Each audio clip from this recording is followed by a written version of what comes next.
Assalamualaikum warahmatullahi wabarakatuh, tuan. Hari ini kumpulan saya iaitu Auni Salha binti Muhammad Khair, Khairul Nisha binti Ayub dan Maisarah binti Khairulka akan mempersembahkan hasil kerja kami dalam tugasan 2 iaitu persembahan digital dalam kerja khusus GPPP 1092 Pengantar Pengajian Pendidikan.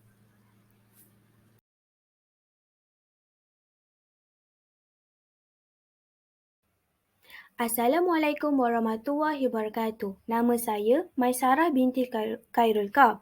Di sini terdapat 11 anjakan Pelan Pembangunan Pendidikan Malaysia yang telah menetapkan 11 anjakan yang perlu dilaksanakan oleh Kementerian Pendidikan bagi mencapai 5 aspirasi sistem pendidikan negara iaitu akses, kualiti, equity, perpaduan dan kecekapan.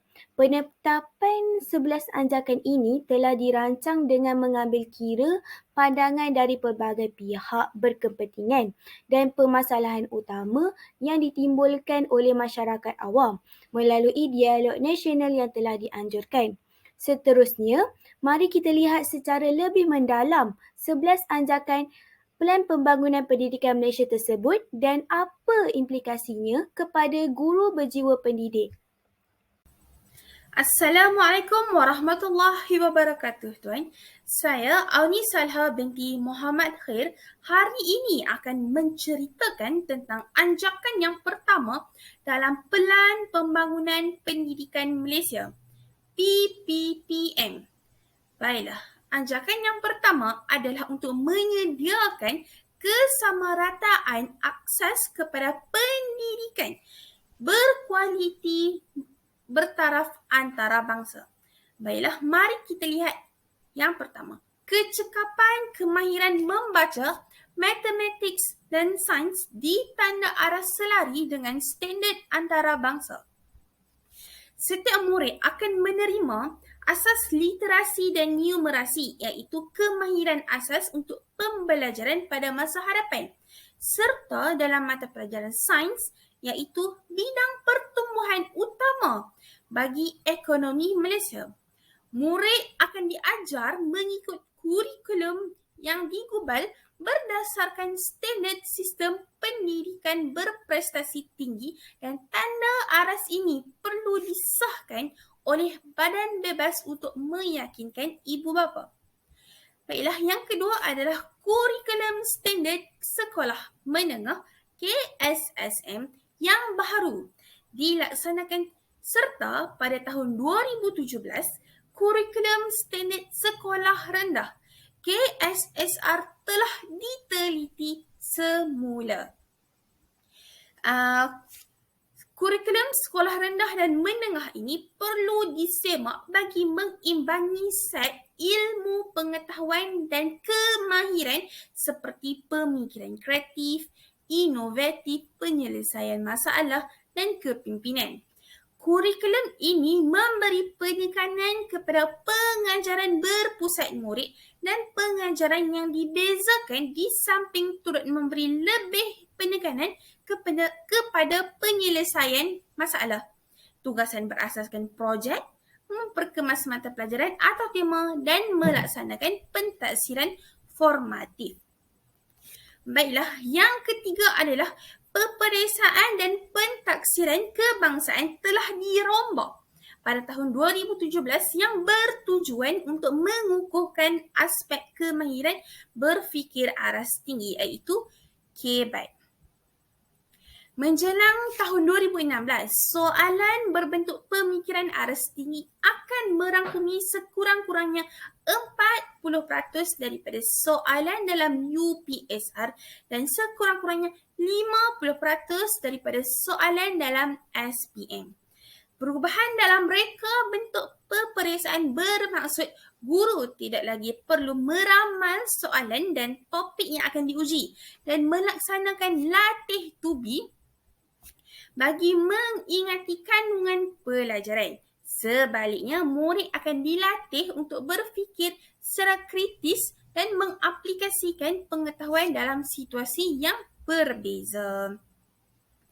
Baiklah, mari kita lihat yang keempat iaitu Kualiti pendidikan prasekolah dimajukan serta kadar enrolment ditambah baikkan kepada 100% menjelang 2020. Setiap murid berusia 5 tahun dan ke atas akan mendaftar di institusi pendidikan prasekolah yang akan dikendalikan oleh pihak awam maupun swasta. Jadi, keluarga yang berpendapatan rendah dan tidak mampu mendaftar anak mereka ke prasekolah akan diberi bantuan kewangan berdasarkan keperluan oleh kementerian. Institusi prasekolah ini akan diperiksa secara tetap oleh kementerian atau Majlis Pengasuhan dan Pendidikan Awal Kanak-kanak Malaysia bagi memastikan standard minimum dicapai. Baiklah, mari kita lihat yang kelima, iaitu memanjangkan tempoh pendidikan wajib daripada 6 tahun kepada 11 tahun bermula usia 6 tahun. Menjelang 2020 ini, setiap murid akan meninggalkan alam persekolahan dengan kelayakan minimum SPM atau kelayakan vocational yang setara. Perubahan ini bermaksud pendidikan wajib ini akan ditingkatkan daripada 6 tahun kepada 11 tahun seperti yang saya katakan sebentar tadi. Jadi murid-murid yang mempunyai risiko yang akan tercicir dalam mata pelajaran akan dibantu menerusi pelbagai inisiatif yang merangkumi bimbingan pemulihan untuk ibu bapa dan kaunseling murid bagi mengekalkan mereka ini dalam sistem pendidikan. Baiklah, menurut bekas Timbalan Menteri Pembangunan Wanita, Keluarga dan Masyarakat, Hannah Yeoh, dalam berita harian pada 11 Julai 2019, beliau berkata, perkara tersebut adalah antara usaha kerajaan bagi mengatasi isu perkahwinan bawah umur di negara ini. Maka jika pendidikan wajib ini ditingkatkan kepada 11 tahun, maka tidak akan wujud kes remaja yang berkahwin di bawah umur. Baiklah, mari kita lihat yang terakhir, iaitu membesarkan nilai pelaburan kepada murid berkeperluan khas daripada segi fizikal dan pengajaran. Murid orang asli dan kumpulan minoriti lain serta murid yang kurang upaya fizikal atau pembelajaran akan menerima bantuan tambahan supaya mereka ini juga akan menikmati peluang pendidikan yang sama rata. Jadi menjelang 2025, murid ini akan memasuki sekolah yang mempunyai kemudahan dan peralatan bagi mewujudkan persekitaran pembelajaran yang kondusif dan membantu murid. Ajakan yang kedua adalah memastikan setiap murid profesion dalam bahasa Malaysia dan berbahasa Inggeris, iaitu dengan memperkenalkan kurikulum bahasa Malaysia yang sama pada peringkat rendah dengan menyediakan program pemulihan intensif pada peringkat awal. Yang kedua ialah kementerian boleh memperluaskan program LINUS, iaitu saringan literasi dan numerasi ataupun kita boleh sebut sebagai program pemulihan yang meliputi bahasa Inggeris. Yang seterusnya adalah menggalakkan setiap murid mempelajari bahasa tambahan menjelang tahun 2025. Hal ini kerana bila murid mempelajari bahasa tambahan, ia dapat meningkatkan komunikasi murid dengan pihak yang lain dan ia juga mempunyai manfaat kerjaya yang luas. Seterusnya adalah meningkatkan kemahiran bahasa Inggeris guru dan memperluaskan peluang bagi pendedahan bahasa Inggeris. Anjakan yang ketiga ialah melahirkan rakyat Malaysia yang menghayati nilai. Rakyat Malaysia perlu belajar menghayati dan menerapkan nilai-nilai murni dalam kehidupan seharian. Contohnya, anak-anak atau kanak-kanak perlu memiliki nilai-nilai murni dari segi agama, tingkah laku atau moral sebagai panduan hidup. Contohnya agama. Kanak-kanak perlu berbuat baik kepada orang dan hal ini akan menerapkan nilai murni iaitu nilai-nilai baik hati. Dan contoh tingkah laku pula ialah tolong menolong. Jadi, hal ini akan menerapkan nilai saling tolong menolong antara satu sama lain. Hal ini juga akan menjadikan kehidupan kanak-kanak menjadi positif serta menerapkan adanya penghayatan nilai-nilai murni yang teguh dan penuh di dada mereka. Hal ini juga kerana pepatah ada mengatakan bahawa melentur buluh biarlah dari rebungnya. Seterusnya, memperkukuhkan subjek pendidikan Islam dan moral. Memperkukuhkan subjek pendidikan Islam dan moral dengan memberi lebih fokus terhadap nilai dan falsafah agama kerana hal ini untuk membentuk insan yang beriman dan bersasiah mulia.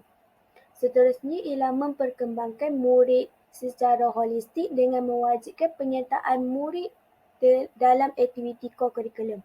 Hal ini kerana aktiviti co-curriculum dapat mendisiplinkan murid dengan adanya peraturan, masa yang ditetapkan dan lain-lain. Seterusnya, aktiviti co-curriculum juga akan menerapkan nilai murni iaitu nilai murni bekerjasama antara ahli pasukan untuk meraih kemenangan. Ajakan yang keempat adalah untuk mentransformasikan profesyen keguruan menjadi profesyen pilihan. Baiklah, mari kita lihat yang pertama iaitu kriteria dalam pelantikan guru ini bermula pada tahun 2013 telah pun diketatkan dengan hanya mengambil guru dalam golongan 30% graduan terbaik sahaja. Pada masa hadapan ini, hanya calon terbaik sahaja akan dipilih untuk mengikuti latihan perguruan. Hal ini bermakna kementerian akan meninggikan syarat kelayakan kemasukan ke profesyen keguruan bagi memastikan semua guru yang mengikuti latihan perguruan memenuhi syarat minimum kelayakan akademik. Kementerian akan memastikan standard yang sama digunakan dalam program latihan perguruan di institusi pengajian tinggi awam dan swasta. Baiklah, mari kita lihat yang kedua iaitu kualiti pembangunan profesionalisme berterusan iaitu CPD telah ditingkatkan bermula tahun 2013 dengan menekankan aspek keperluan individu serta latihan yang berasaskan sekolah. Jadi, guru akan menerima lebih sokongan untuk membantu mereka mencapai potensi penuh. Guru akan mendapat latihan CPD individu daripada penyelia mereka apabila memulakan profesyen. Program CPD ini termasuklah latihan komponen teras dan komponen elektif mengikut keperluan pembangunan diri masing-masing. Kebanyakan program akan dijalankan di peringkat sekolah kerana latihan berasaskan sekolah ini terbukti sangat berkesan dengan salah satu kaedah CPD. Baiklah, mari kita lihat yang ketiga iaitu bermula tahun 2013, guru bertanggungjawab untuk memberi sepenuh perhatian kepada fungsi teras pengajaran dengan mengurangkan beban kerja pentadbiran. Guru akan menikmati pengurangan beban tugas pentadbiran supaya mereka boleh menumpukan sebahagian besar masa mereka kepada fungsi teras pengajaran. Proses ataupun perkara ini akan dapat dicapai dengan memperkemas dan mempermudahkan proses pengumpulan dan pengurusan data sedia ada. Sesetengah tugas pentadbiran akan diserahkan kepada pusat perkhidmatan terpusat atau kepada guru pentadbiran yang khusus di peringkat sekolah. Baiklah, yang keempat pula iaitu bermula pada tahun 2016. Haluan kerjaya guru telah diperkukuhkan yang berpandukan kompetensi dan prestasi. Guru ini akan dinilai secara tahunan oleh pengetua guru besar mereka dengan menggunakan input yang mungkin diberikan oleh rakan sejawat. Penilaian ini akan dilaksanakan dengan menggunakan instrumen penilaian baharu yang memberi tumpuan kepada keupayaan guru menyampaikan pengajaran secara berkesan dalam dan di luar bilik darjah. Instrumen baharu ini memberikan gambaran yang lebih jelas bahawa tugas utama guru adalah membantu pembelajaran murid.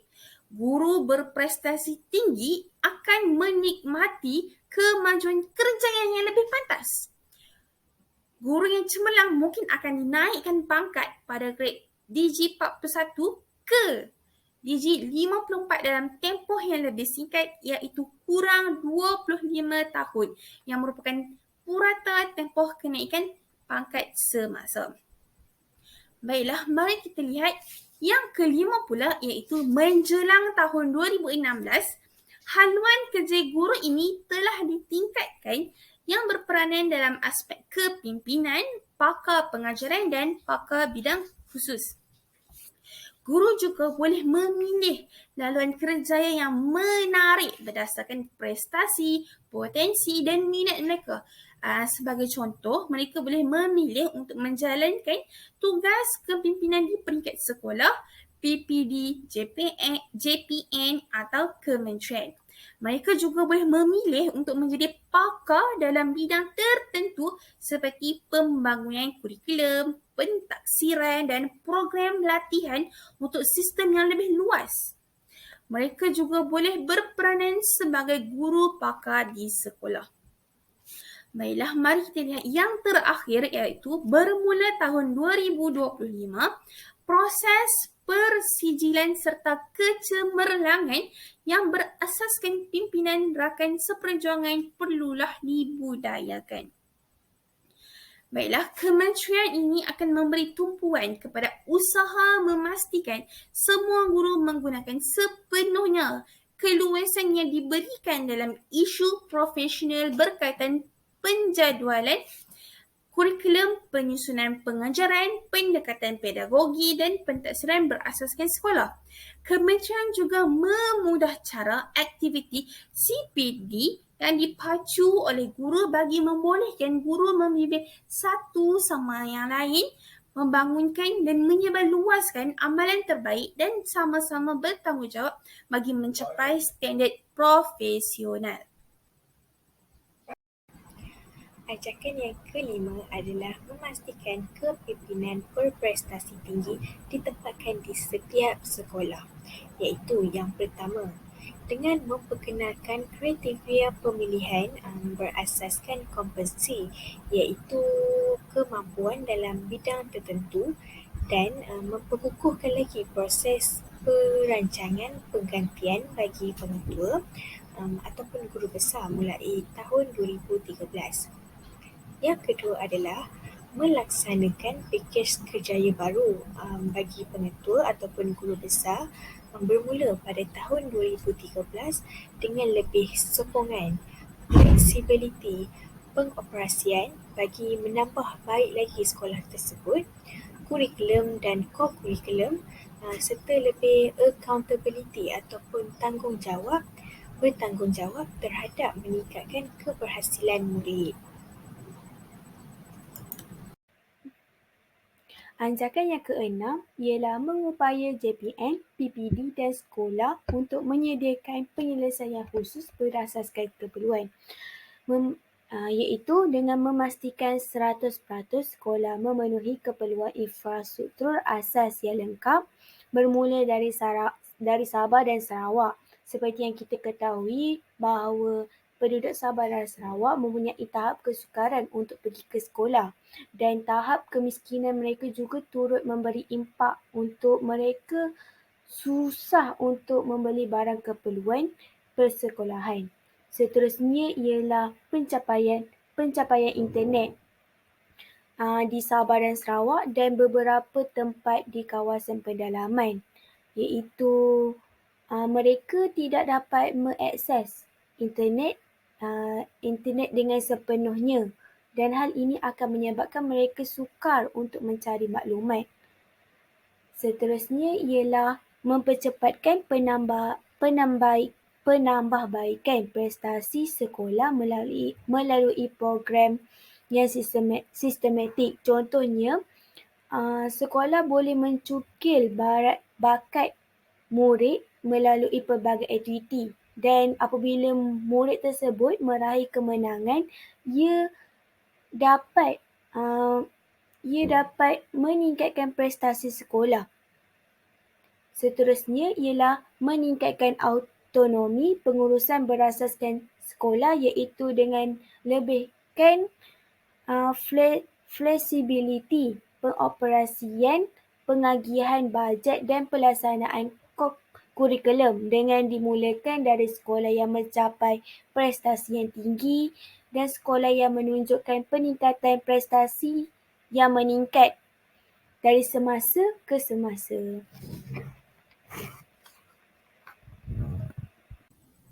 Anjakan yang ketujuh pula adalah untuk memanfaatkan teknologi maklumat dan komunikasi TMK bagi meningkatkan kualiti pembelajaran di Malaysia. Baiklah, mari kita lihat yang pertama iaitu bermula tahun 2013, akses internet telah dimajukan serta pembelajaran maya melalui satu bestari net untuk 10,000 sekolah diperkenalkan. Dalam masa yang terdekat, semua murid akan mempunyai akses kepada rangkaian 4G di sekolah melalui satu bestari net. Rangkaian ini berfungsi sebagai asas kepada pembinaan platform pembelajaran maya yang dapat digunakan oleh guru, murid dan ibu bapa untuk berkongsi sumber pembelajaran, melaksanakan pembelajaran secara interaktif dan berkomunikasi secara maya. Mari kita lihat yang kedua pula iaitu bahan atas talian diluaskan bagi perkongsian amalan terbaik bermula dengan perpustakaan video guru terbaik dalam melaksanakan sesi pengajaran dalam mata pelajaran kritikal pada tahun 2013. Guru boleh mengakses lebih banyak contoh sumber pengajaran terbaik secara dalam talian. Jadi akses kepada sumber ini akan dimulakan dengan pewujudan satu perpustakaan video pengajaran oleh guru cemerlang dalam mata pelajaran penting seperti sains, matematik, bahasa Melayu dan bahasa Inggeris pada tahun 2013. Mata pelajaran lain akan ditambah dalam perpustakaan video dari semasa ke semasa. Guru boleh menggunakan sumber ini bagi mendapatkan idea dan murid pula dapat menjadikannya sebagai alat ulang kaji. Baiklah, yang terakhir adalah pendidikan jarak jauh dan berasaskan kendiri dalam mengukuhkan kapasiti dan pembelajaran. Pada masa depan, murid akan menikmati pengalaman pembelajaran yang lebih bersifat peribadi. Murid dapat mempelajari mata pelajaran yang tidak ditawarkan di sekolah dan belajar secara langsung dengan guru terbaik negara melalui program pembelajaran jarak jauh. Mereka juga dapat belajar mengikut kadar kendiri dengan guru bertindak sebagai pemudah cara dan bukannya sebagai pembekal kandungan mata pelajaran secara langsung. Anjakan yang ke-8 adalah mentransformasi kebolehupayaan dan kapasiti penyampaian kementerian, iaitu dengan mengupayakan JPN ataupun Jabatan Pendidikan Negeri dan PPD iaitu Pejabat Pendidikan Daerah dengan memberi lebih hak untuk mereka membuat keputusan terhadap bajet dan personel serta meningkatkan lagi tanggungjawab bagi KPI mulai tahun 2013. Yang kedua adalah sekurang-kurangnya 2,500 lagi personel daripada Kementerian dan Jabatan Pendidikan Negeri ditempatkan ke Pejabat Pendidikan Daerah untuk menyokong sekolah pada tahun 2014. Yang ketiga, memperkukuhkan kebolehupayaan kepimpinan bagi 150 sehingga 200 jawatan kepimpinan utama mulai tahun 2013.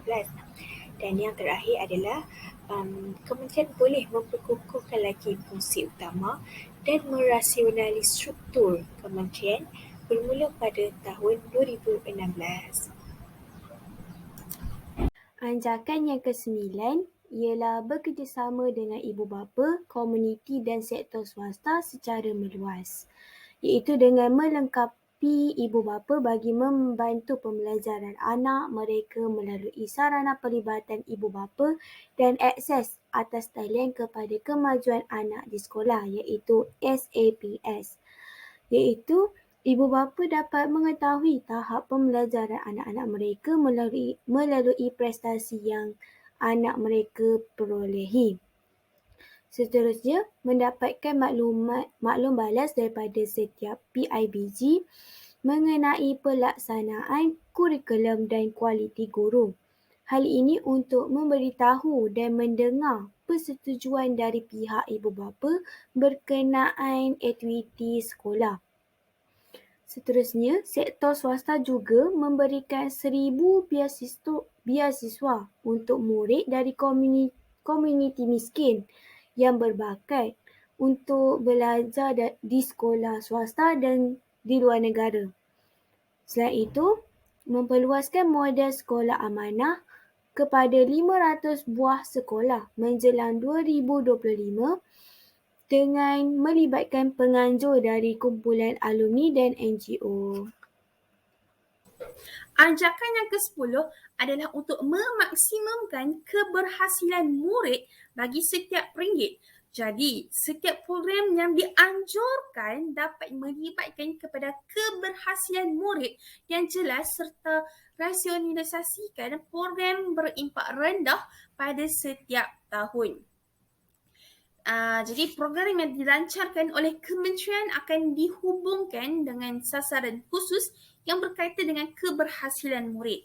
Pihak kementerian, JPN dan PPD akan menjalankan kajian semula tahunan untuk menilai kejayaan program bagi memenuhi sasaran ini. Pemberian dana untuk tahun berikutnya juga akan bergantung pada peningkatan hasil yang ditunjukkan. Melalui pendekatan bajet yang berasaskan hasil ini, ibu bapa, guru dan pengetua maupun guru besar akan berkeyakinan bahawa setiap program diselaraskan dengan keutamaan dan nilai tambah pelan ini.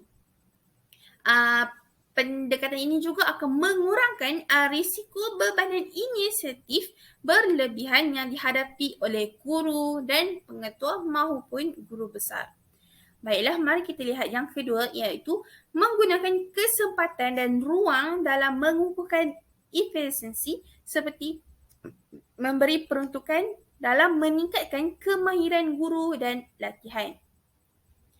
Maka kementerian akan mengkaji semula pola perbelanjaan di peringkat kementerian, JPN dan PPD secara teliti bagi mewujudkan tanda aras perbelanjaan dan memurnikan proses pemerolehan.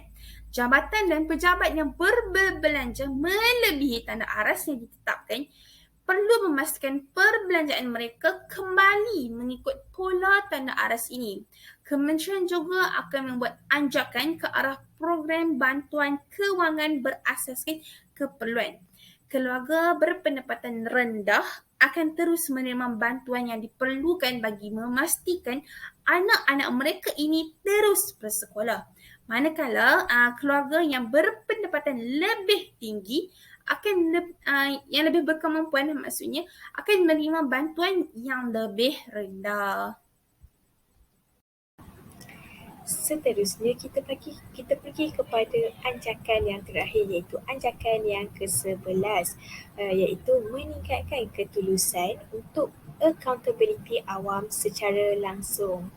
Iaitu dengan menerbitkan laporan tahunan awam bagi kemajuan sasaran dan inisiatif Pelan Pembangunan Pendidikan bermula pada tahun 2013.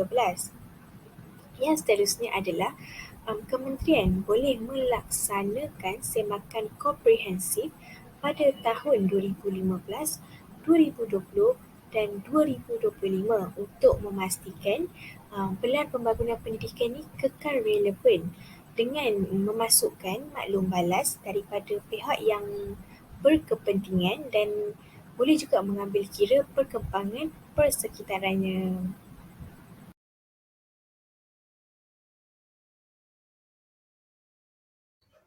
Implikasi yang perlu ada dalam jiwa guru sebagai pendidik ialah mempunyai wawasan yang unggul untuk mentransformasikan pelbagai aspek pendidikan, pemikiran yang beraras tinggi dan mampu berinovasi supaya dapat meningkatkan keberhasilan sekolah dan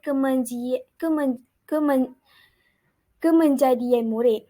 Selain itu, guru juga harus memikul amanah yang sangat mencabar demi menjadikan anak muridnya mampu bersaing di peringkat antarabangsa. Tapi, sebelum seseorang murid itu berupaya bersaing di peringkat antarabangsa, mestilah ada guru yang mencapai standard tersebut terlebih dahulu.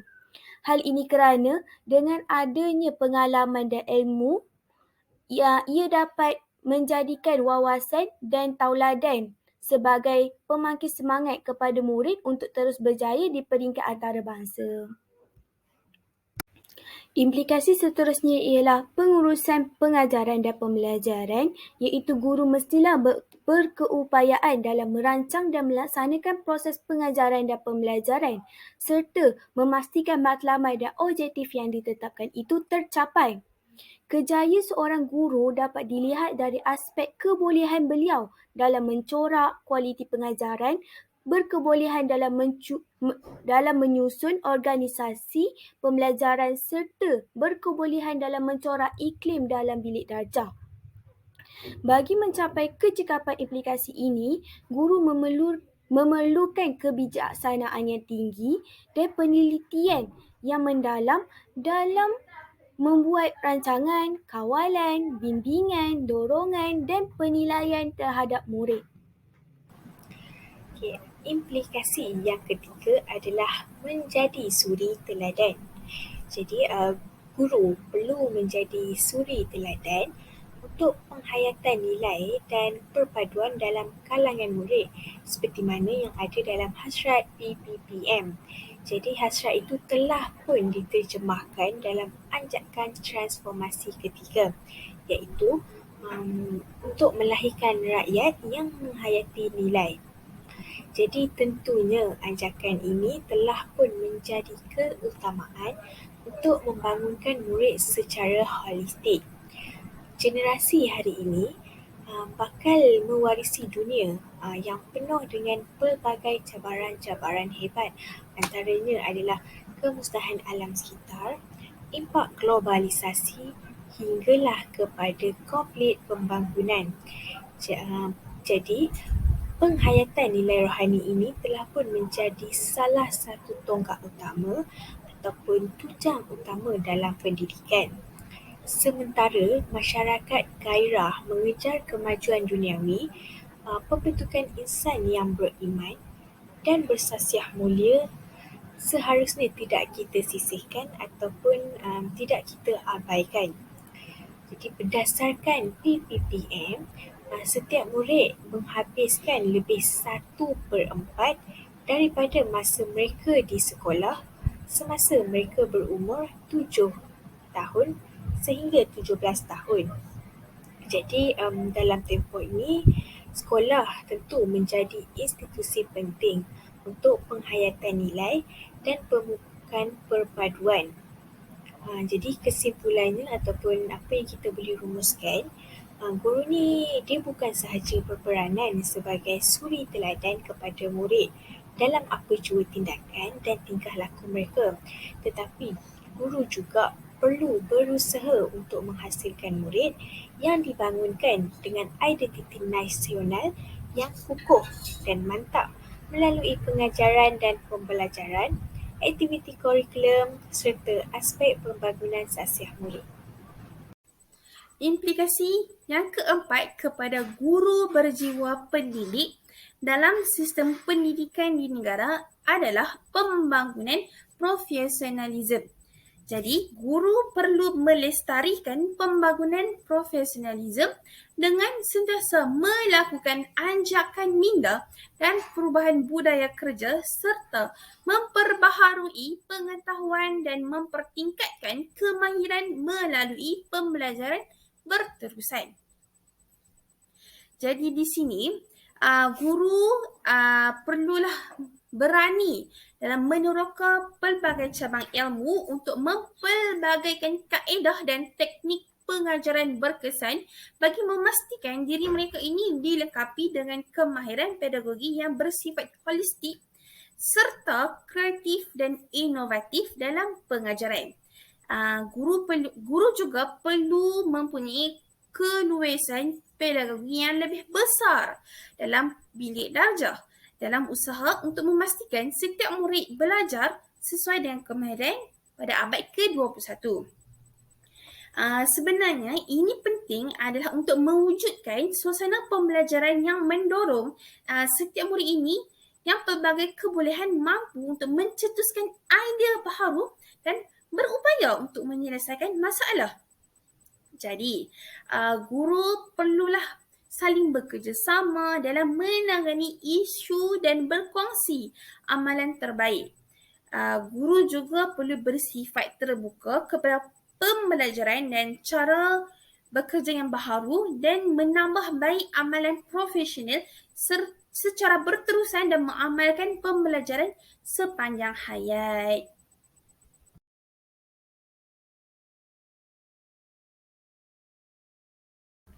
Sekian, terima kasih daripada kami.